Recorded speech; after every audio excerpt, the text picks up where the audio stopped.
Tai ar galim pradėti ar ką nors laukiam? Laisvai. Dar paskui. Gerai. Kas už techniką atsakingas veikia, viskas, jūs nepradėsit tvarkyti. Kas atsakingas? Kaip prašymas, atsiprašau, garsiau kalbėti, jeigu gali. Tai klausimas yra, ar veikia technika, girdėti. Gal kas sėdi gale, galėtumėm pasakyti, ar veikia šitą techniką? Tai ne, tai veikia. Veikia? Veikia.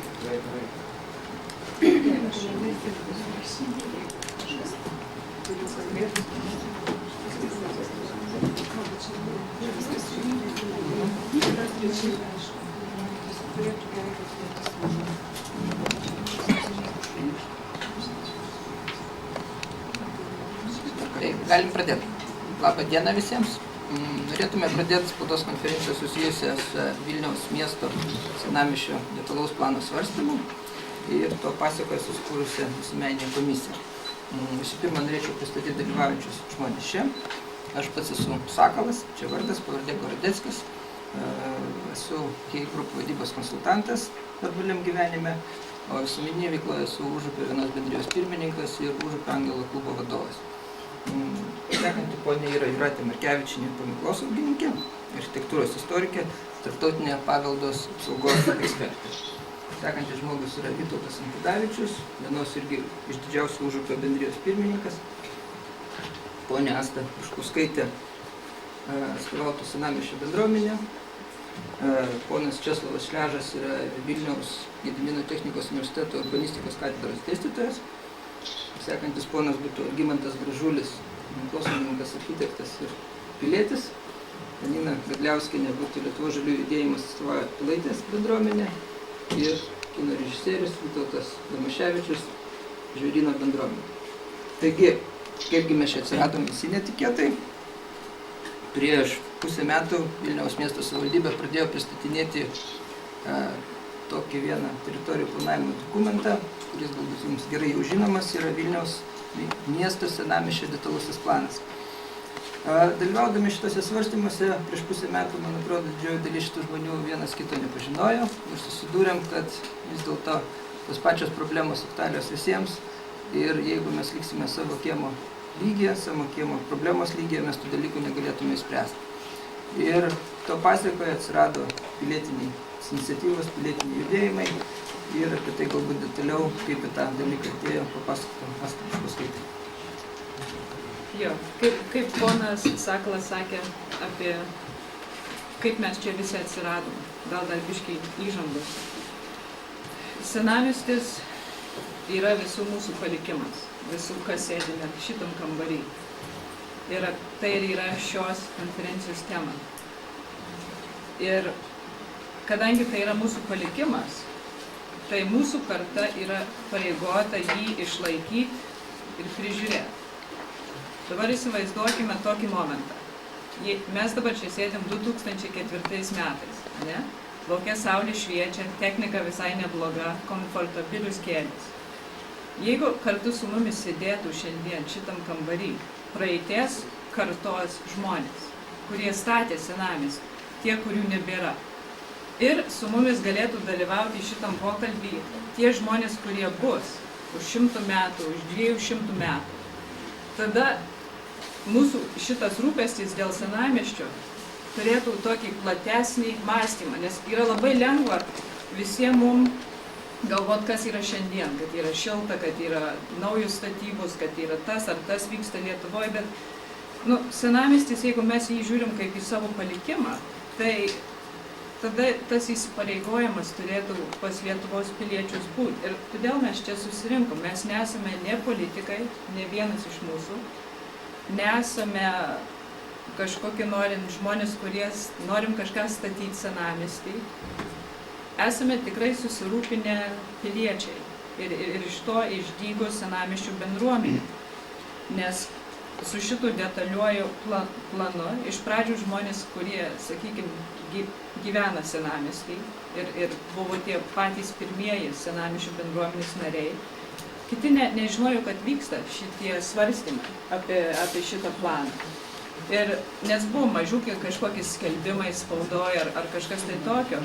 Nors kai vyksta renginys senamiestį, jūs visi kaip spaudos atstovai puikiai žinot, kad būna dideli skelbimai ir plakatai, ir Vilniaus dienos, ir Kaziuko mugė ir taip toliau. O čia toksai, sakykime, irgi labai svarbus renginys vyko.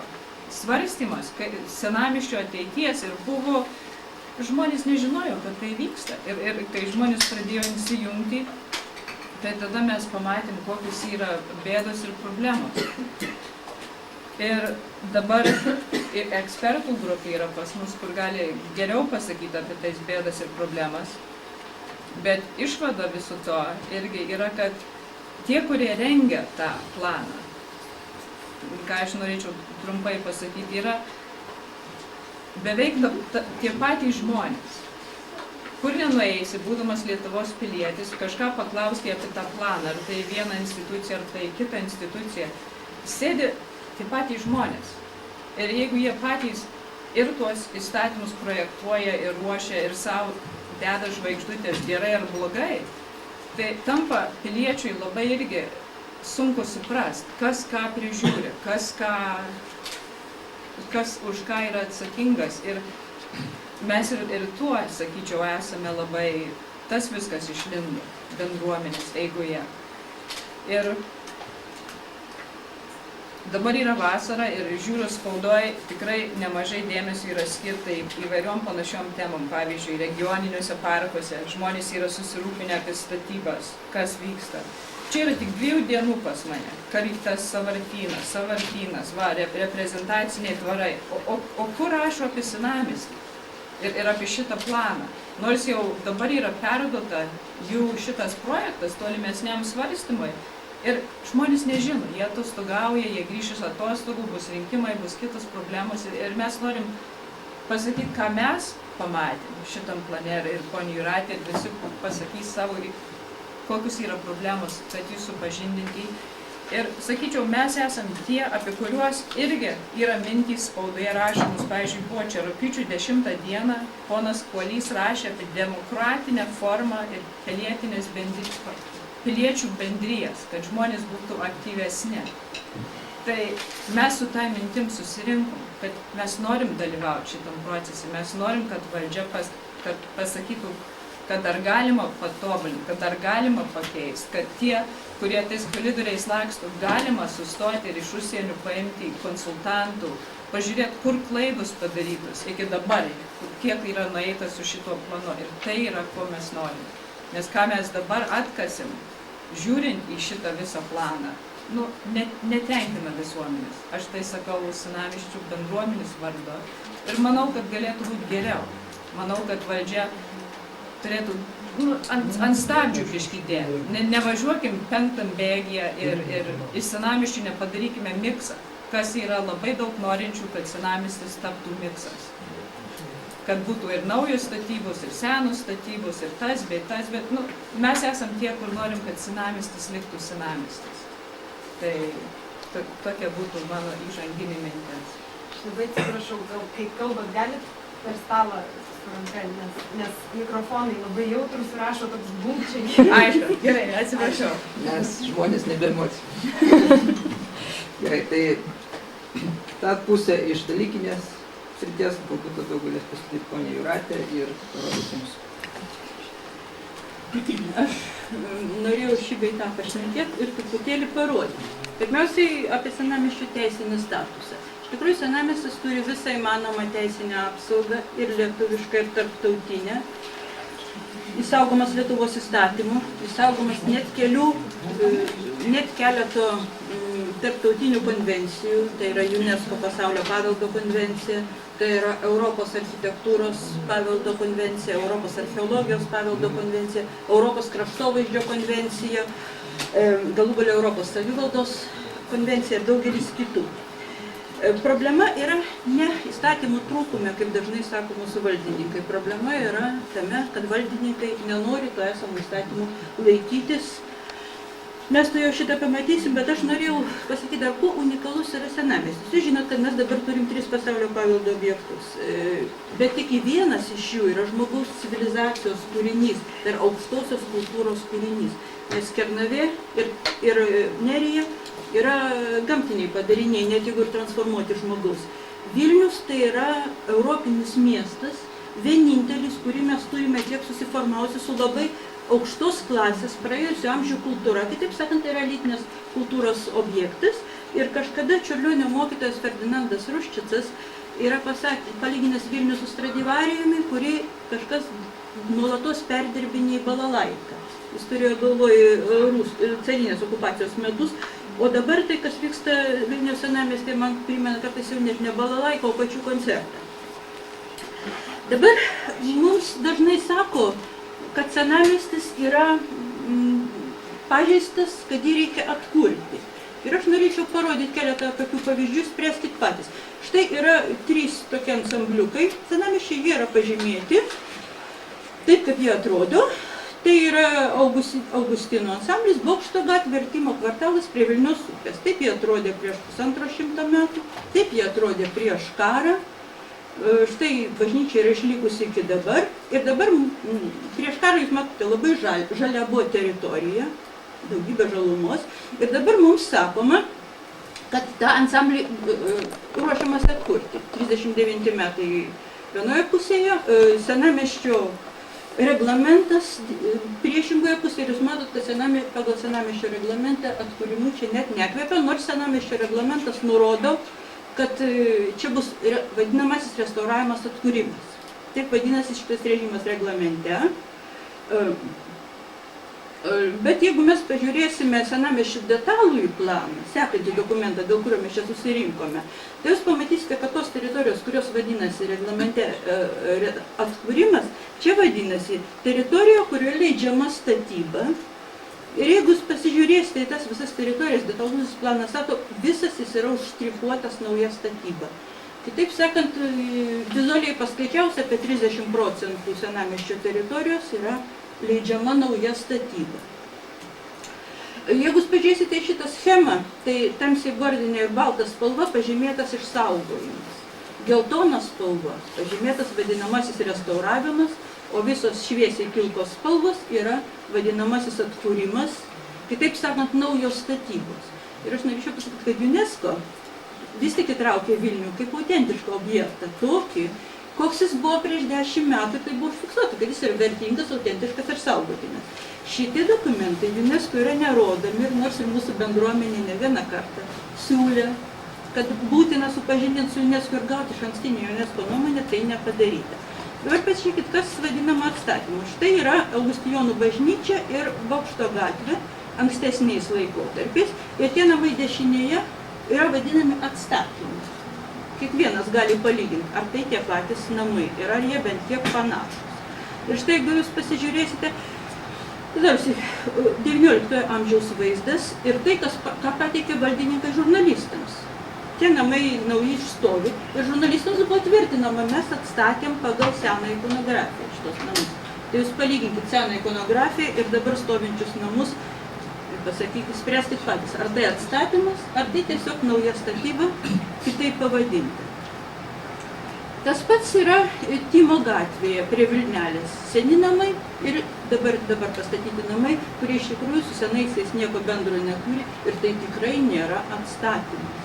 Kitaip sakant, siūloma daryti tai, ką draudžia įstatymai. Čia yra tie patys vaizdai. O štai atstatymas, kaip atrodo užsienyje, tai yra irgi pasaulio paveldo vietovė Norvegijoje, Brigenas, kuris sudegė ir buvo atstatyta. Atstatyta vienas prie vieno, netgi rastai buvo tašomi kirviu, taip kaip kadais.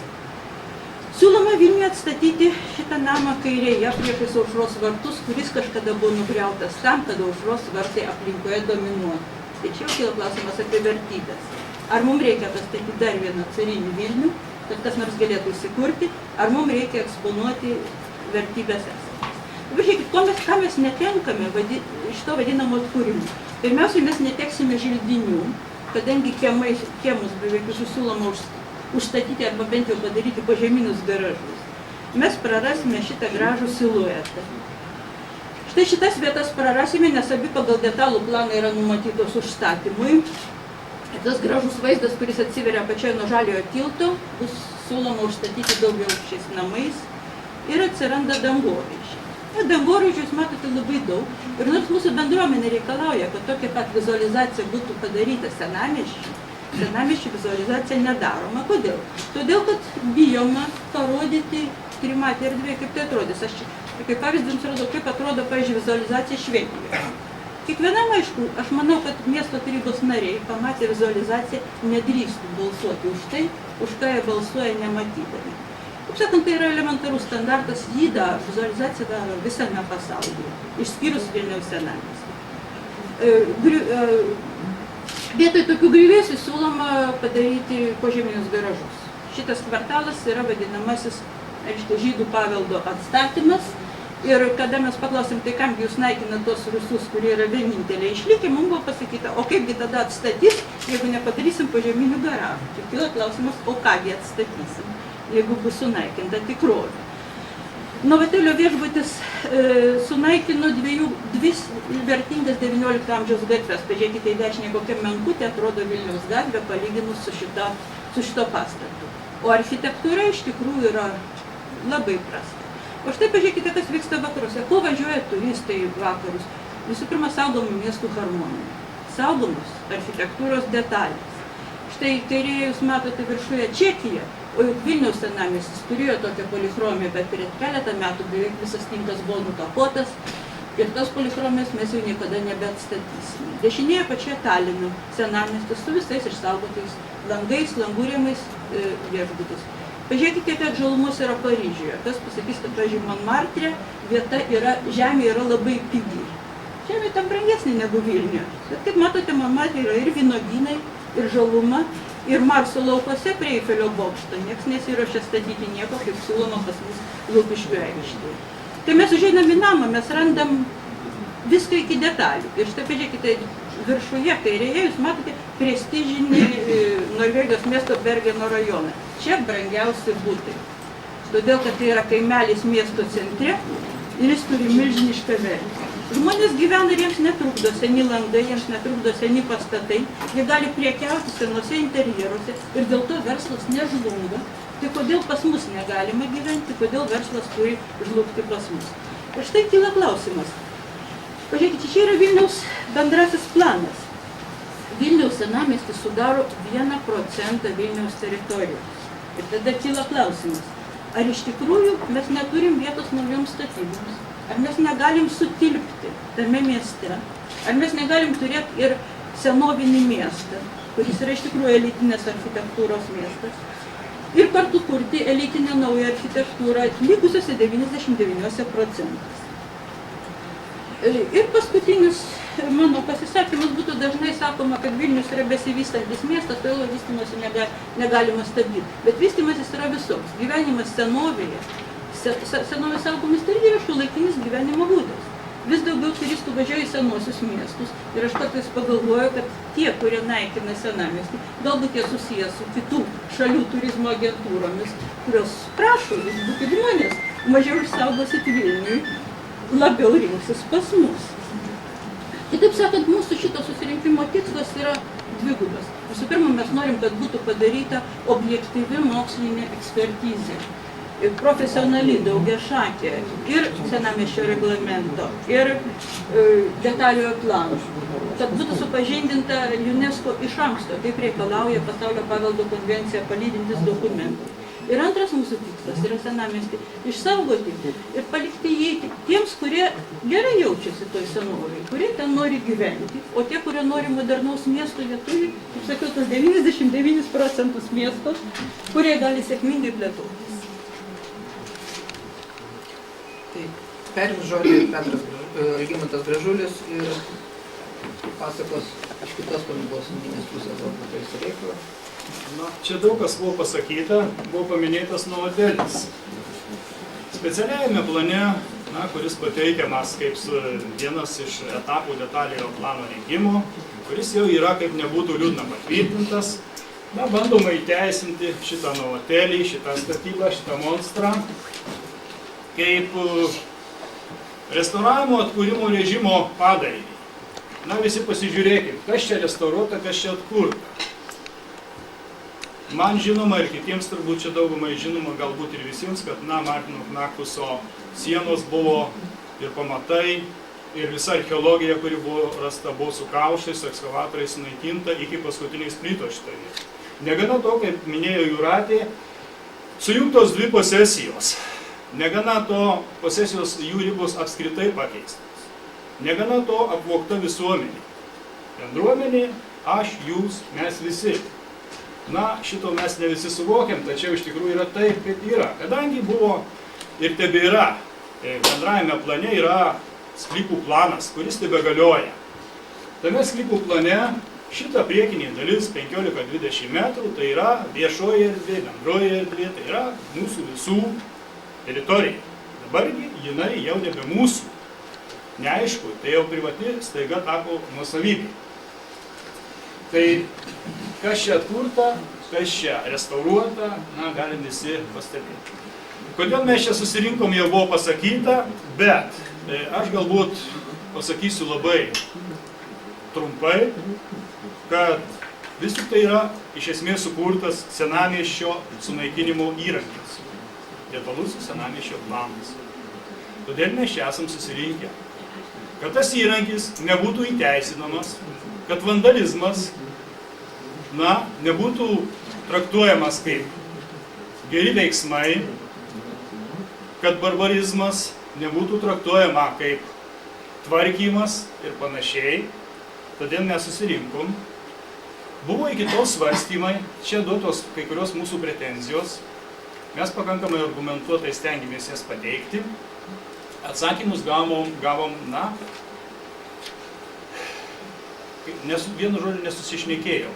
Atsakymų iš esmės negavom. Atsakymai yra nuliniai. Bet kokiu būdu šitą detalųjį planą bandoma prastumti ir įteisinti. Paskutinis berods Liepos 14 dieną vykęs susirinkimas buvo sausakimša Rotušės salė, žmonės netilpo, žmonės pasisakė nemaža dalis tiesiai šviesiai, kad tai nėra detalusis apskritai planas pagal detalizacijos lygį, tai yra senamiesčio naikinimo įrankis ir panašiai, prašė jį stabdyti. Tačiau vėlgi, protokole mes turim išvadas netitinkančias pasisakymų, netitinkančias turinio. Na, tęsiamas šitas procesas ir rudenį bandoma tiesiog siekiama įteisinti šitą taip vadinamą dokumentą. Detalusis planas netitinka ne tik tai apimtimi ir sudėtimi, netgi teritorija. Patys autoriai prisipažįsta, kad rezervato, pilių rezervato, valstybinio pilių rezervato teritorijos sprendinių jie nenagrinėjo. Tačiau valstybinis pilių rezervatas, kaip mes žinome visi čia, taip pat sudėtinė neatsiejama dalis, užduotyje taip pat į teritoriją bendra senamiesčio 359 hektarai ir panašiai. Dėl koncepcijos. Ar nustatyta detaliojo plano koncepcija? Ji turėjo būti nustatyta. Na, jeigu ir nustatyta, tai taip. Naujų statybų ir griovimo koncepcija. Nauji pastatai, užstatymų tankinimas, sudaromos prielaidos požeminių aikštelių, požeminių garažų statybai ir taip toliau, ir taip toliau. Na, Valstybinė paminklossaugos komisija taip pat labai susirūpino ir jau senai susirūpinusi. Daug kartų ir prieš keletą metų svarstyti šitie klausimai Seime, griausmingai svarstyti, duoti atitinkami pavedimai, tačiau situacija iš esmės pagreitis yra ne ta kryptimi. Pagreitis yra tas, kad daugėja statybų, naujų statybų senamiestyje, didėja jų mastai, apimtys, tūriai ir greitis. Todėl Valstybinė paminklossaugos komisija priėmė sprendimą dėl Vilniaus miesto kultūros vertybių apsaugos, kuriame išvardino čia jau minėtas problemas ir labai konkrečiai vienam iš punktų labai aiškiai pasakė, po ilgų diskusijų beje, kad saugant miesto istorinį savitumą, kraštovaizdį ir panoramas, nedidinti Vilniaus senamiesčio ir jo istorinių priemiesčių statinimo aukštingumo ir tankumo. Vilniaus detalusis planas rengiamas visiškai netitinka, visiškai prieštaroja šiai nuostatai. Čia valstybė, tai yra teisės aktas, jisai skelbtas valstybės žinių 100-ame numeryje. 3740. Tai tiek aš trumpai. Tai iš urbanistinės pusės apie šitą dalyką daug galėtų pasakoti. Ponas Česlovas? Žodžiu, aš norėjau priminti, kokio mes dabar stadijoje esame. Faktiškai kartais žmonės nesusigaudo juridiniuose dokumentuose ir nesuvokia, kokia yra išties rimta grėsmė. Ir ką tai reiškia. Aš paaiškinsiu iš viso detalusis planas, iš kokių procesų pagal įstatymus susideda. Jis susideda iš parengiamojo etapo, kur ruošiama koncepcija, po to rengimo etapo, po to vertinimo etapo ir galų gale paskutinis etapas, baigiamasis etapas, tai yra svarstymas su visuomenė, viešas svarstymas ir po to derinimas su visom ginčių institucijom. Staiga savivaldybė pareiškė, kad jie čia, žodžiu, kai jie svarstė su visuomenė, tai kad jie įvedė kažkokį konsultacinį etapą. Tuo tarpu pagal įstatymus tokio etapo nėra. Žodžiu, arba jie mums kabina makaronus, arba, žodžiu, tiesiog keičia įstatymus. Nes viešas svarstymas įvyko, toliau, žodžiu, jie pristato, jie pareiškia, kad atsižvelgia į pastabas ir, žodžiu, ir toliau gali būti tik tai juridiniai ginčiai kažkokie. Ir štai lyg ir mes esame jau finale ir jisai šitas detalusis planas įteikė. Dabar aš tuoj paaiškinsiu iš principo paprasta kalba, kas yra detalusis planas. Jeigu bendrasis planas, tai yra tokia liaudiškai kalbant, tai yra tokia viso miesto koncepcija, bendrasis planas, tai detalusis planas yra tos jau koncepcijos tokia tam tikra detalizavimas. Iki toliai buvo detalieji planai rengiami tokiu būdu. Paimamas sklypas, to sklypo ribos tikslinamos, po to, žodžiu, jame nustatomos vietos, kur gali vykti statyba, nustatomi tos statybos parametrai, užstatymo tankis ir kad gretiminiai sklypai neturėtų, žodžiu, ypatingų pretenzijos arba tos pretenzijos būtų išsakytos, tam buvo sukurtas viešo svarstymo tokia procedūra. Bet kadangi atskirais sklypukais, kai vykdavo detalusis planas, tai užsakovai, žodžiu, jie versdavo architektus, taip sakant, įsprausdavo juos į savo kažkokius reikalavimus ir vienokiais ar kitokiais kanalais būdavo sukuriamas, taip sakant, tame sklype tas aukštingumas, vieši svarstymai irgi įvairiais būdais, taip sakant, tos procedūros buvo įvairiais būdas maskuojamos ir galų gale netikėtai staiga išdygsta ir dangoraižiai, ir didžiuliai namai. Ir nuo gegužės mėnesių įvyko apribojimas tokių privačių, taip sakant, veiksmų ir dabar detaliųjų planų organizavimą daro, taip sakant, savivaldybės daro. Yra papildomos tokios išimtis, kad jos galėtų, bet jau yra tam tikra procedūra, kad galėtų, sakysim, sklypo savininkas daryti tą sklypą ir taip toliau. Ir aš jums galiu pasakyti konkretų pavyzdį, kaip žmonės iš vienos pusės iliustruoti, kaip žmonės nesuvokia, kas tai yra, nes praktiškai detalųjį planą patvirtinas, šitai vietai jis tampa įstatymas. Ką reiškia? Reiškia, kad konkrečios architektūros ten tai nėra nupaišyta, ten ar stogeliai, ar tokie, ar kitokie, bet jeigu išdygsta namas, tai jisai niekas neturi teisės jo užprotestuoti. Ir staiga žmonės jie, taip sakant, iki tol nesigilindami, formaliai į tuos dalykus žiūrėdami, jie staiga pamato, kad prieš jų langus iškyla namai ten ar naikinami kažkokius ten viešos teritorijos paverčiamos privačiai ir taip toliau.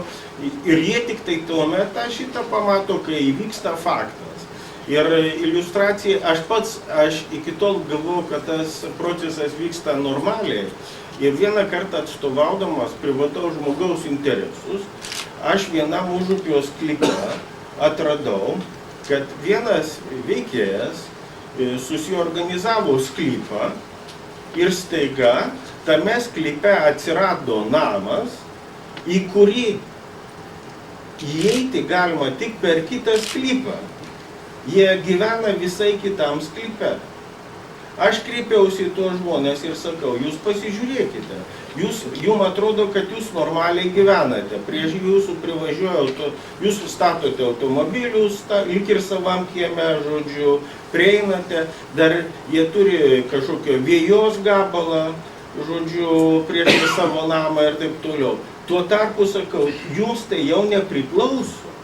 Ir plus prie viso šito yra dar numatyta statyba, kuri eina ant jų visiškai langų. Kai aš žmonių paprašiau, tai jie, žodžiu, taip, galbūt, žodžiu, bet faktiškai labai pasyviai į tą dalyką pasižiūrėjau, tai rodo, kad žmonės nesuvokia tų juridinių pasiekmių, kas iš to išauga. Ir štai aš jums galiu pasakyti, aš jums pasakiau tik tai tokį smulkų privatų pavyzdėlį, o dabar aš jums galiu iliustruoti tokiais pavyzdėliais, stambesniais pavyzdėliais. Sakysime, Subačiaus gatvėje, kur yra ligoninė, jūs ją puikiai žinote, misionierių komplekse, ten yra ligoninės. Ir aiškiai tos ligoninės, taip sakant, nyks. Jūs žinote, kad ankstesnėje urbanistinėje struktūroje senamiestis buvo smulkus posisijinė tvarka, smulkus toks urbanistinis raštas. Ir, žodžiu, stambiausius tokius, taip sakant, vienetus sudarydavo bažnyčios, vienuolynų kompleksai, rūmai, o šiaip yra bendra tokia miestelėniška struktūra, jisai smulkus ir tuo tas mastelis yra mielas ir įdomus mūsų ir mums, ir turistams. Ir aš truputėlį paaiškinsiu jo savitumą. Tuo tarpu, po to pokario metais atsirado daug visuomeninių objektų, kaip žinia, tie visuomeniniai objektai yra stambus.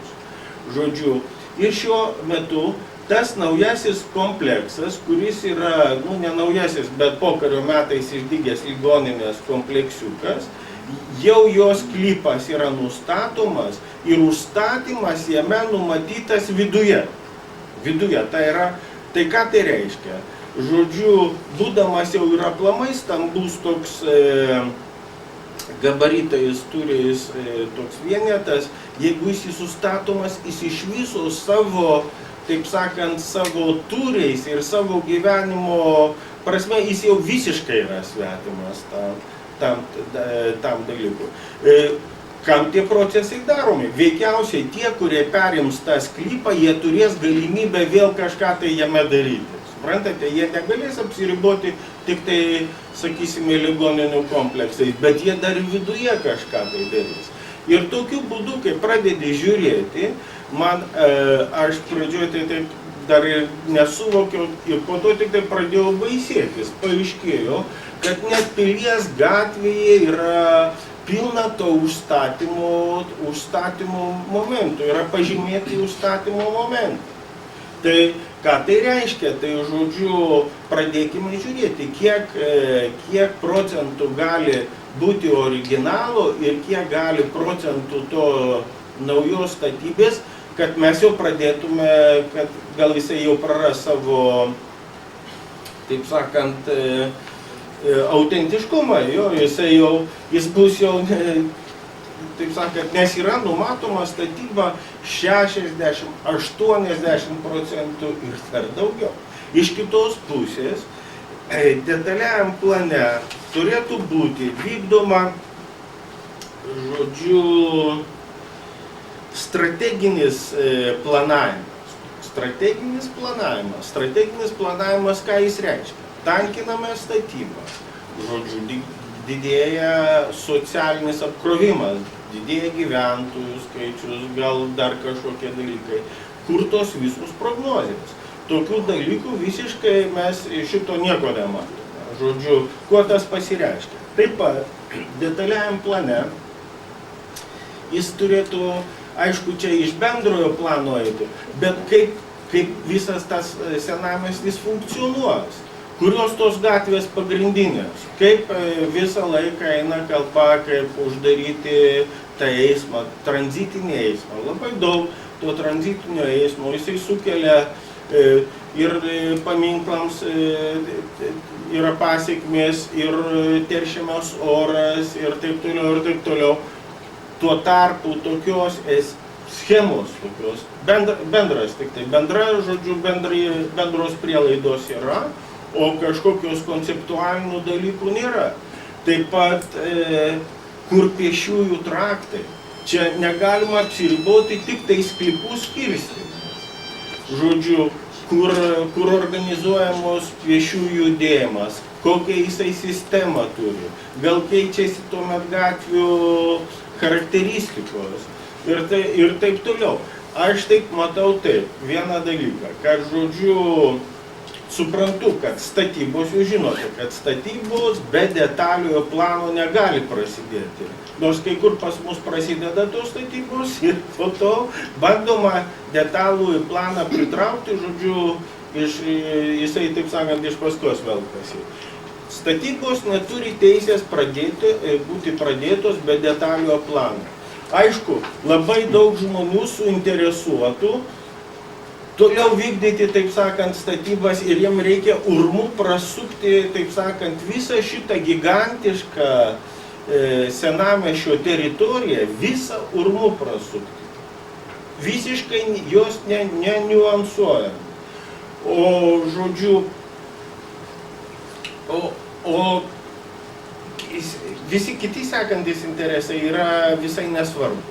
Nesvarbu, kad mes net pažeidžiam pačio detaliojo plano, sakysime,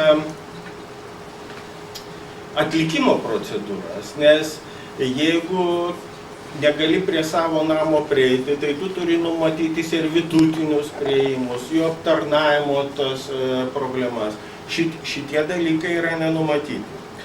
Be to, aš pats, kadangi aš ir dėstau, aš esu ir praktikuojantis architektas, bet dėstau, jūs žinote, kad dėstytojams nedaug moka, tai tenka ir praktiką užsiimti. Tai kai aš dėstom, mes studentams, tai mes būtinai darome šitokių vietų, taip sakant, maketus. Taip pat matosi, jeigu tie kažkokie tūriai, atsirandantis tūriai, kokiam santykė, galų gale kiekvienas gali bent jau diskusiją pareikšti. Nes aš iš savo praktikos jums galiu pasakyti, kad daugelis žmonių, žodžiu, neskaito brėžinių. Priemai jiems yra tik tai priemai, žodžiu, ir net jeigu planus mato, aš esu sutikęs tokių žmonių, kad ir planų neskaito. Žodžiu, tai... Man liko tik 2 sakiniai.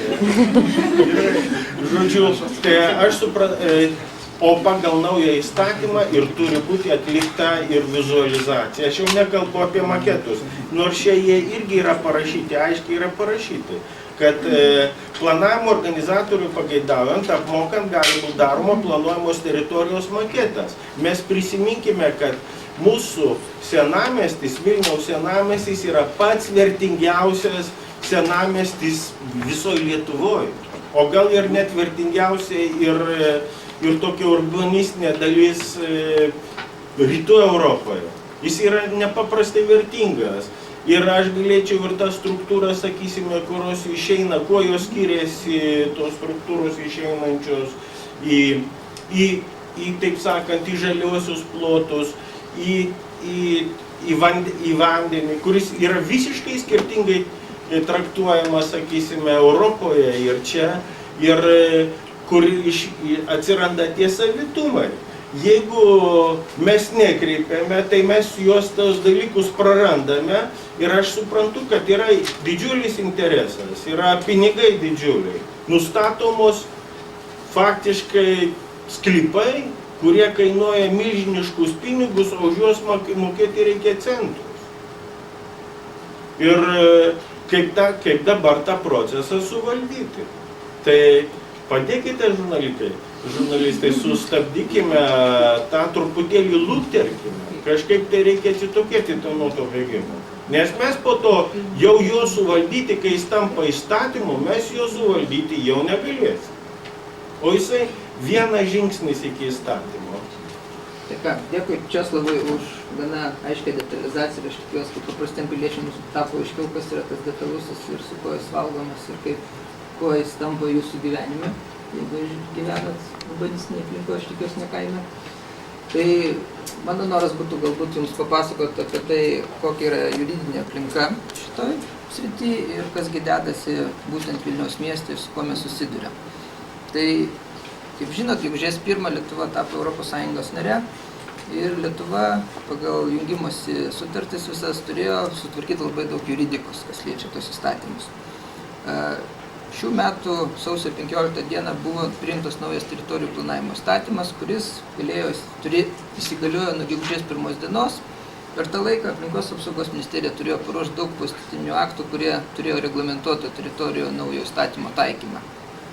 Visi investuotojai, visi statybininkai, planuotojai žinojo, kad toks įstatymas jau yra patvirtintas ir duoti 5 mėnesių jo įsigaliojimą.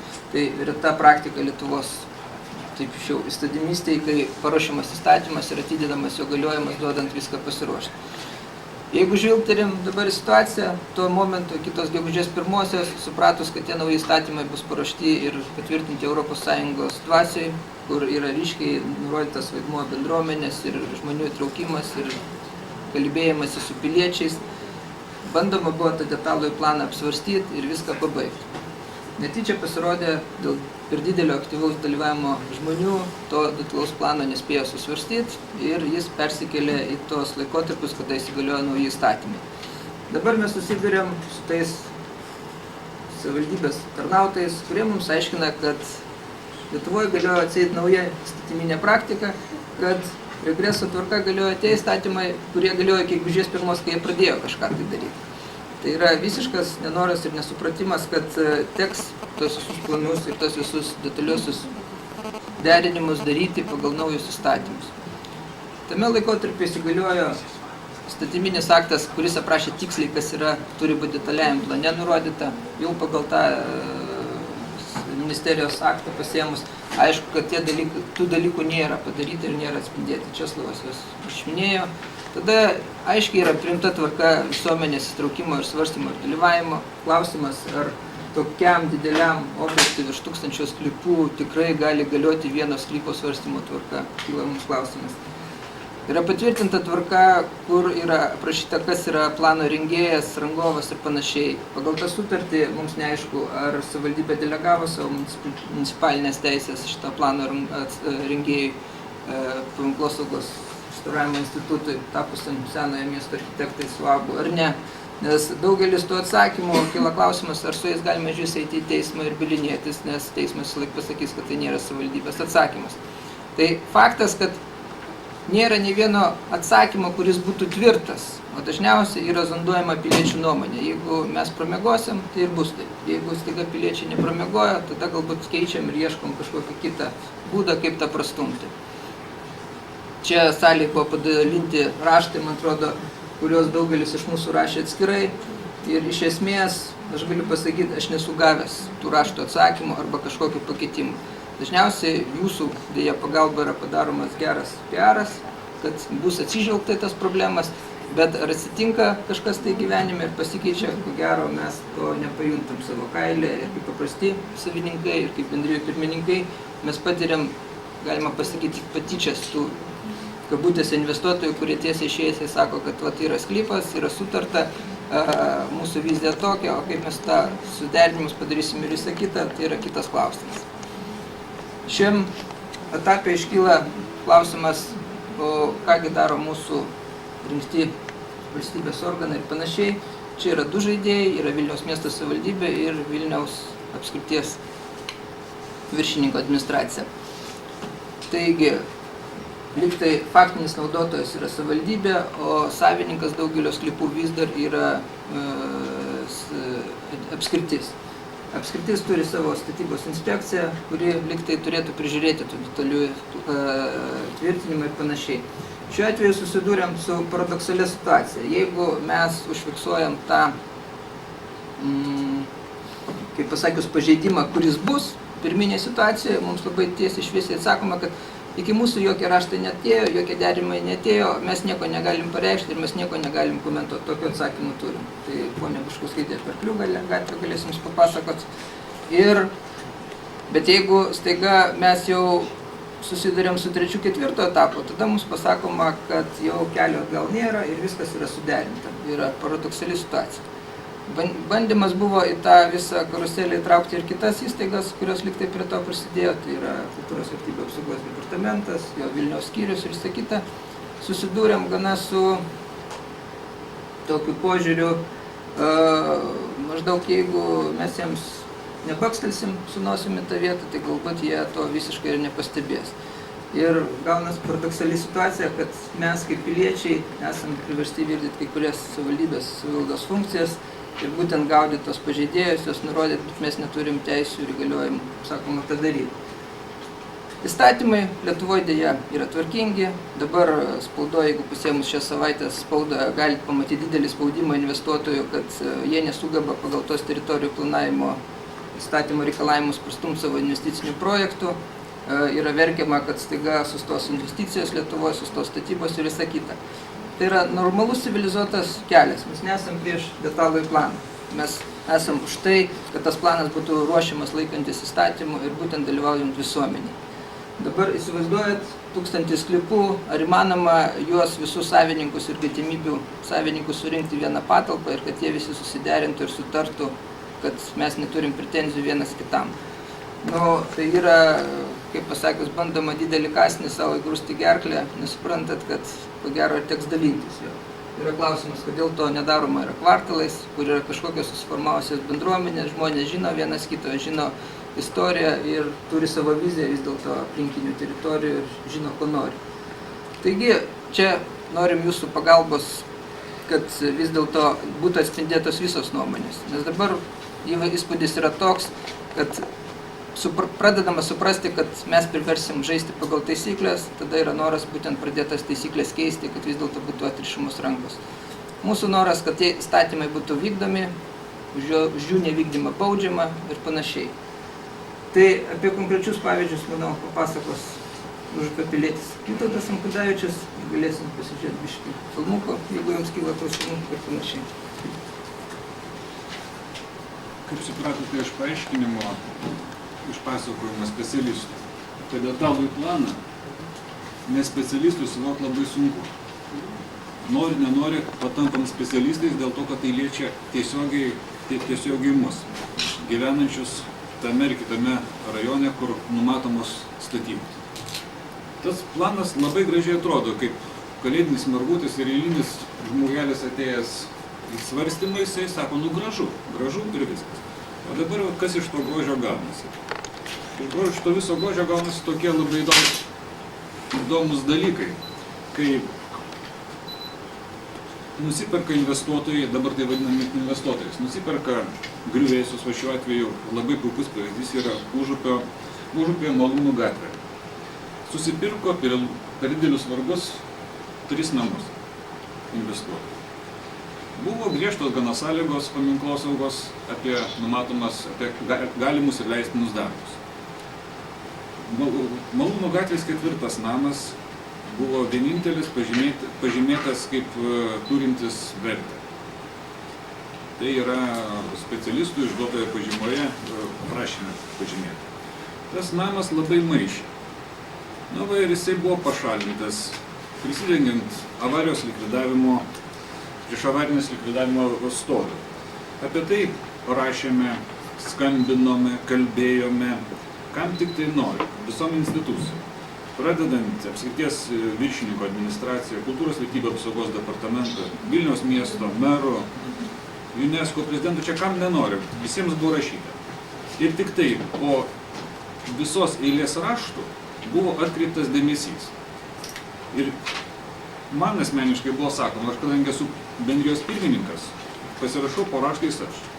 Tai tiek investuotojai, tiek valdininkai sakė, tu maždaug užpylė raštais visą miestą ir vien tau miestas dirba.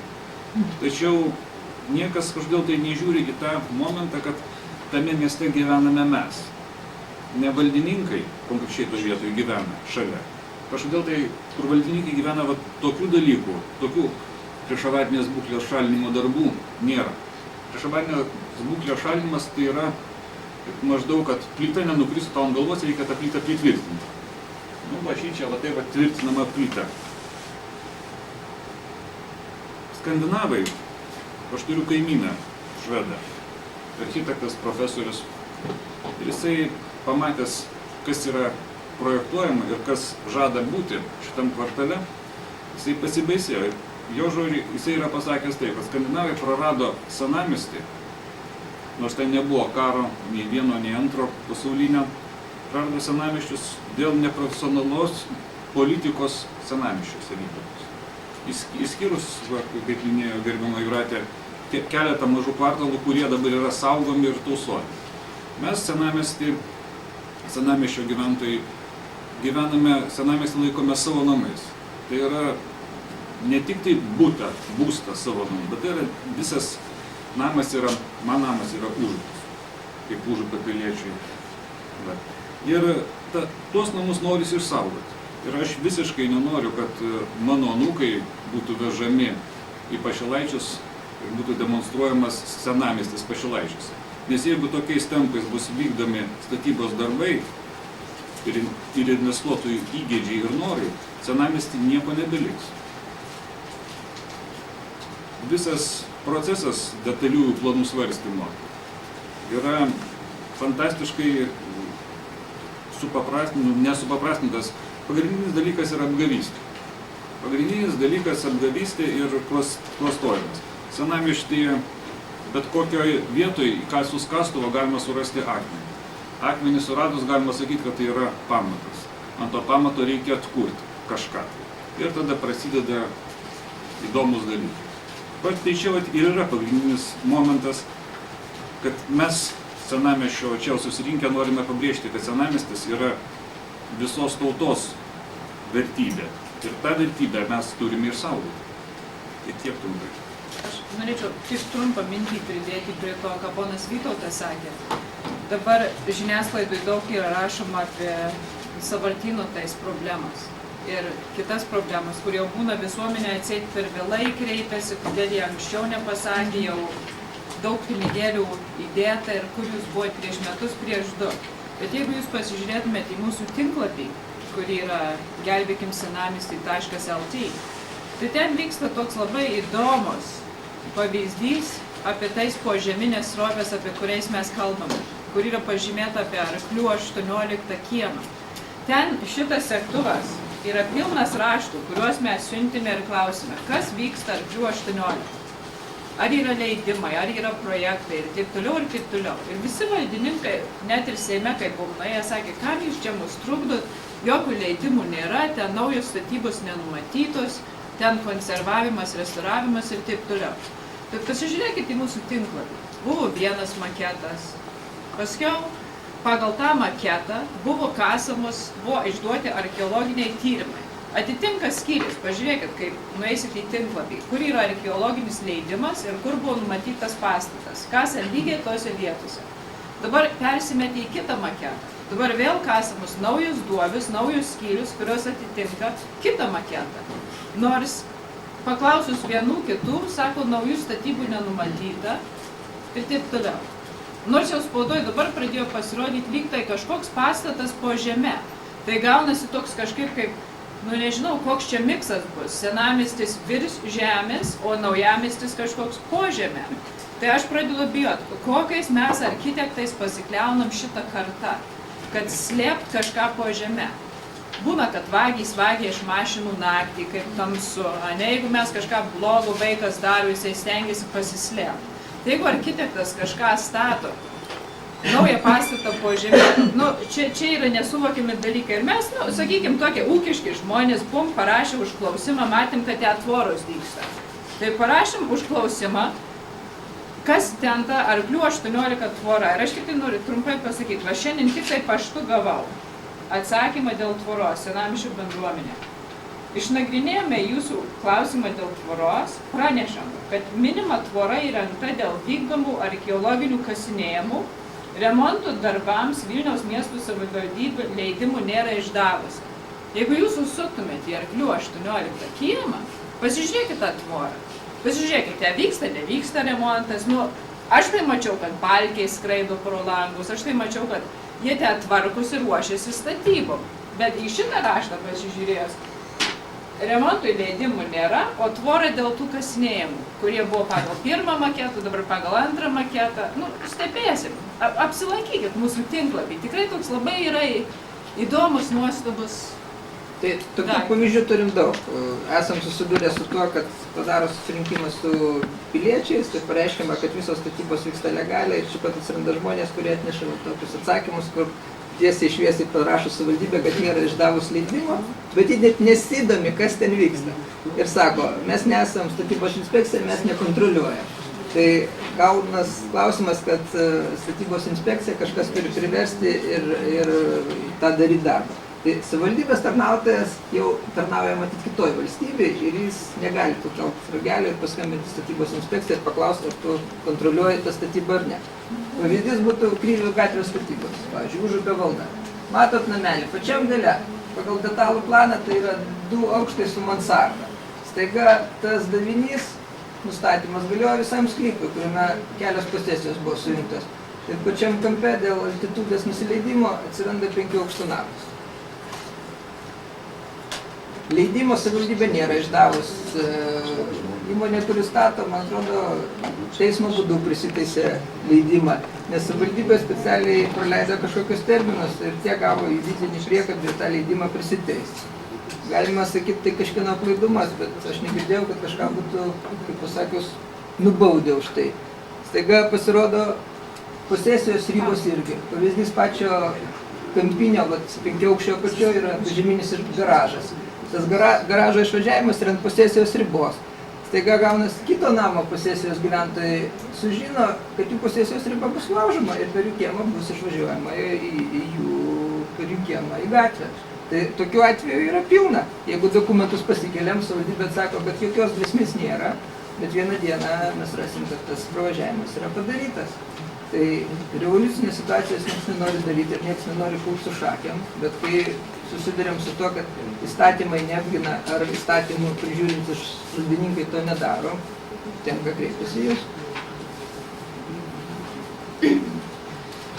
Tai mūsų kolegos, kurie gyvena ne vien senamiestyje, susiduria su tokiam pačiam problemom ir galbūt apie sistemos visus. Čia ne sistema, čia jau čia fabrikas veikia.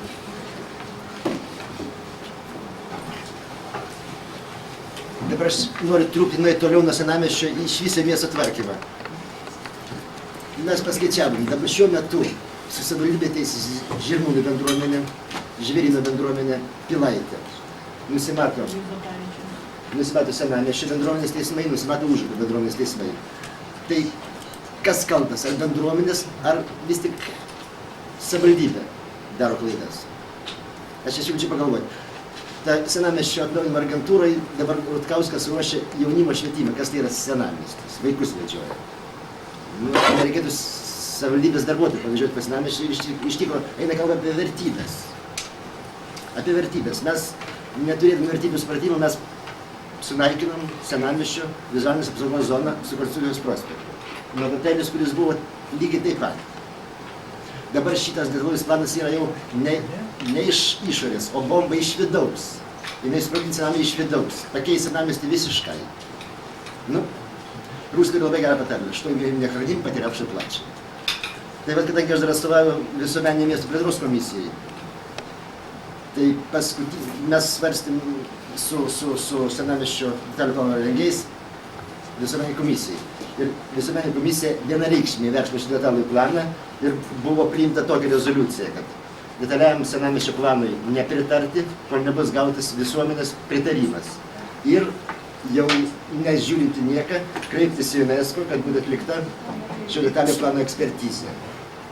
Nors procedūra numato detaliojo plano svarstymo, kad tai reikia kreiptis vėliau, bet mes prašom, kad vėl nebūtų kartojama, kad mes leidom daugybę pinigų, sukišom milijonus ir dabar jau nėra laiko, tiesiog negalima grįžti atgal. Tai, kad nebūtų spekuliuojama šituo, mes prašysime dabar, kad UNESCO įvertintų, ekspertai įvertintų šitą detalų projektą. Ir dar noriu tik taip pasakyti, kad šitas susirinkimas, ta konferencija turėjo įvykti, bent prieš 5, jei ne prieš 10 metų. Dabar čia visi kalba ir koalys, ir visi kalba apie pilietinę visuomenę. Mus dabar vadina, kaip pasirodo straipsniai, Pilaitės bendruomenė gina sąvartyną, Žvėryno bendruomenė gina griuvėsius. Galime ir taip suprasti, bet aš tik noriu dabar, prieš mėnesį mirė Jacekas Kuronis. Žmogus, kuris ir sugriovė Aną Lenkiją ir pastatė naują Lenkiją. Ir prieš mirtį jau labai graži konstatacija, kad apie Lenkijos nepriklausomybę negalime kalbėti iki tol, kol nebus sukurta pilietinė visuomenė. Tas pats liečia Lietuvą.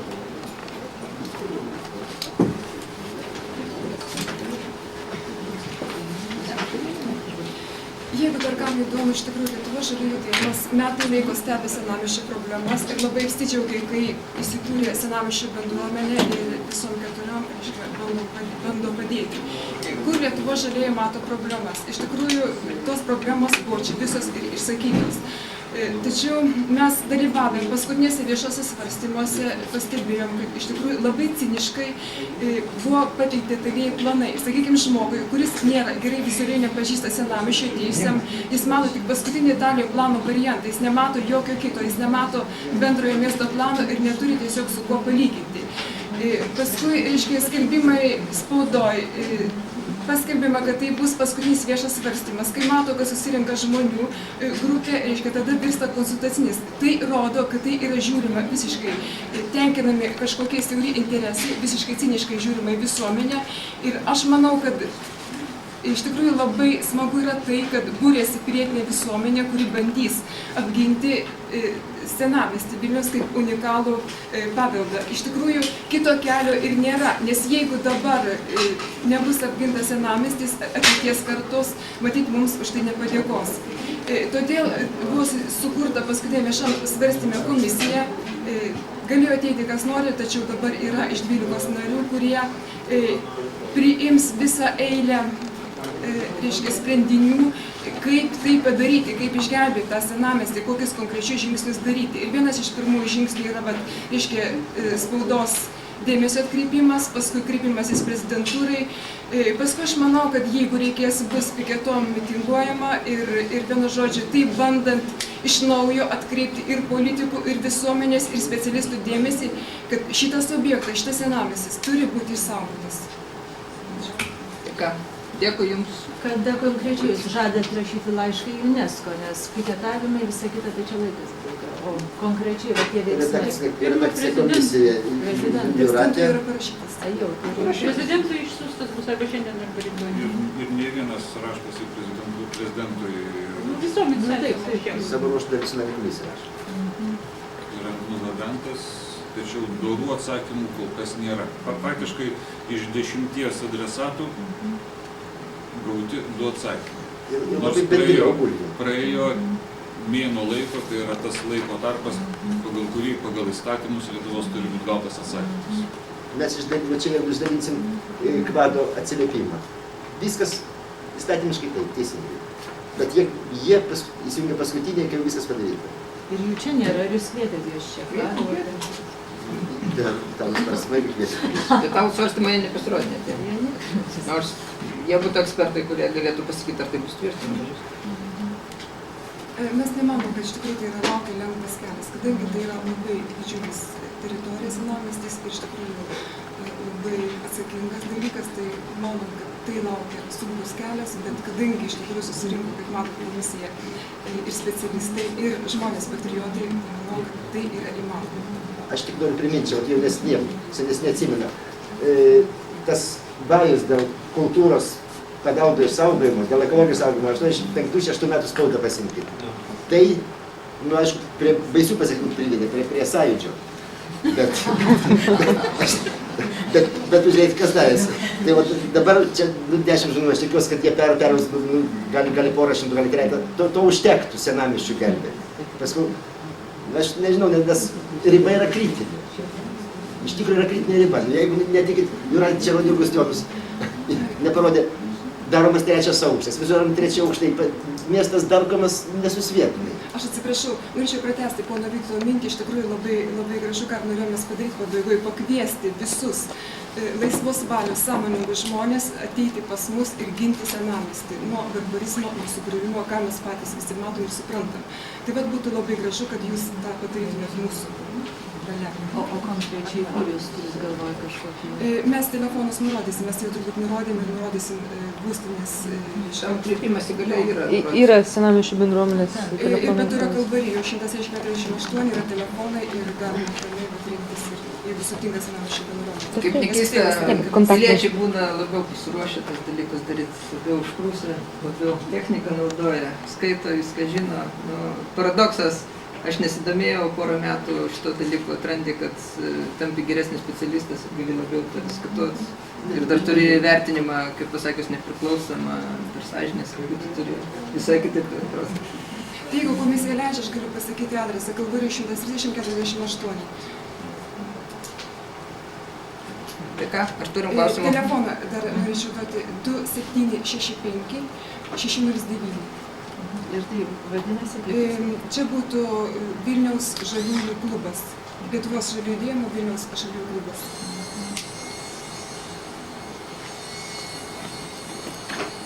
Arba ten vizitinę kortelę jūs paėmėt į senamiesčių bendruomenės. Tai galim baigti. Ten yra viskas. Visą laiką galit mūsų savarankiškai paklausti, galit pakalbėti.